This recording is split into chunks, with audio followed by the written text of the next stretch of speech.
A ver, vamos a meternos de lleno en una paradoja fascinante. ¿Cómo puede ser que en Tailandia, la famosa Tierra de las Sonrisas, que vemos como un paraíso turístico y un caso de éxito económico, haya toda una generación de jóvenes que siente que simplemente no tiene futuro? Esa es la pregunta que vamos a intentar desentrañar hoy.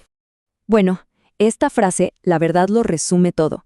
Es el sentimiento que define la experiencia de muchísimos jóvenes tailandeses. Ahora, vamos a profundizar para entender de dónde nace exactamente esta contradicción tan, pero tan profunda.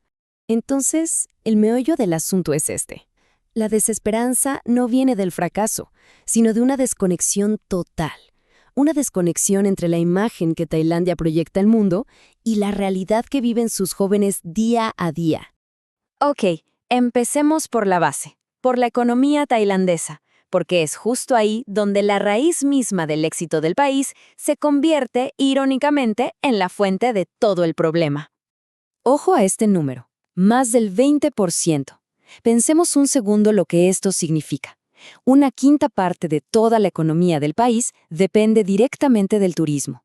Es, sin duda, el motor visible de la nación, la cara que le muestra al mundo. Pero, ¿a qué costo? Y esta comparación es clave para entender todo. Por un lado, tenemos una economía de paso, como una puerta giratoria que vive del flujo constante de visitantes. Y por el otro, una economía de acumulación, que invierte en las habilidades y el futuro de su propia gente.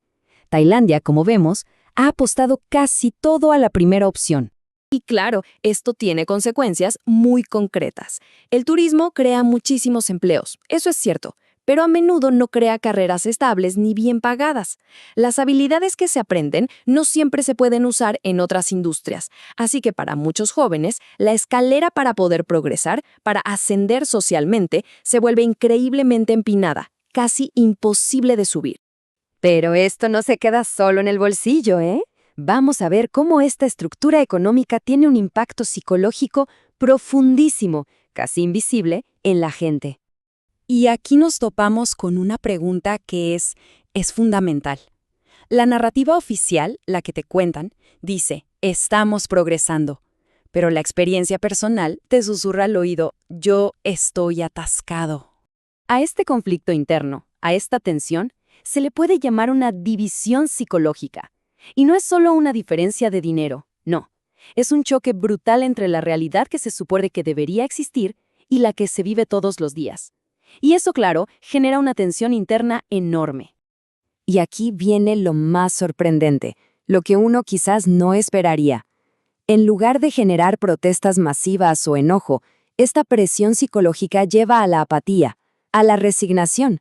Es como si el descontento se apagara solo antes de poder convertirse en una voz colectiva. Ok, ¿y cómo se llegó hasta aquí? Bueno, para entenderlo hay que viajar un poquito en el tiempo y ver cómo se fue construyendo esta autoimagen nacional de país que más o menos sale adelante. A ver, la historia arranca por ahí de los 90s. Después de la gran crisis financiera asiática, Tailandia como que encuentra su fórmula. Un poquito de manufactura, mucho turismo y ser flexibles para arreglárselas. Este modelo funcionó lo suficientemente bien como para no tener que enfrentar reformas de verdad, profundas. Y así, los problemas estructurales se fueron acumulando, pero bajo la alfombra. Bueno, ahora traigamos toda esa historia al presente, porque ahí es donde vemos las consecuencias directas, esa desconexión política y esa pérdida de esperanza de la que hablamos. Miren, esto es como una reacción en cadena. Sigan el hilo. La economía del turismo crece, pero estanca otras industrias más valiosas. Esto hace que sea más difícil llegar a la clase media. Participar en política se vuelve riesgoso y parece no servir para nada, así que la gente se calla. Y al final, la mentalidad cambia a una conclusión casi lógica. Si no puedo cambiarlo, ¿para qué me gasto pensando en ello? Esto no es pereza, es impotencia aprendida.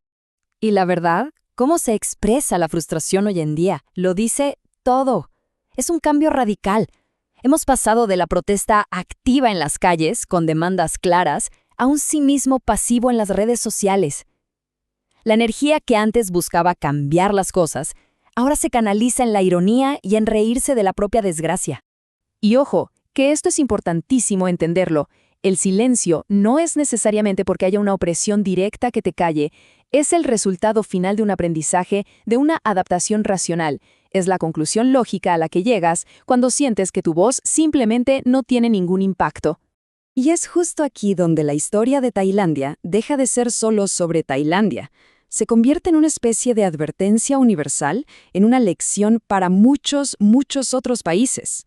¿Les suena familiar? Porque este patrón, esta misma dinámica, la podemos ver en un montón de lugares que han apostado por una economía basada en su imagen, en su marca país, desde Japón o Corea del Sur hasta partes de Europa. El riesgo es siempre el mismo, que la brillante imagen exterior termine ocultando la falta de progreso real para la gente que vive ahí. Y para ir resumiendo esta idea, hay una frase que es de verdad muy potente, porque captura perfectamente la naturaleza invisible de esta crisis. El país parece que avanza, los números grandes se ven bien, pero para muchísimas personas, su tiempo, su progreso personal, simplemente se congeló. Así que nos quedamos con esa pregunta final, porque al final del día, esto va mucho más allá de Tailandia. Es una pregunta universal sobre en qué momento la apariencia de éxito se vuelve tan abrumadora que, silenciosamente, destruye lo único que impulsa a una sociedad hacia adelante: la esperanza en el futuro.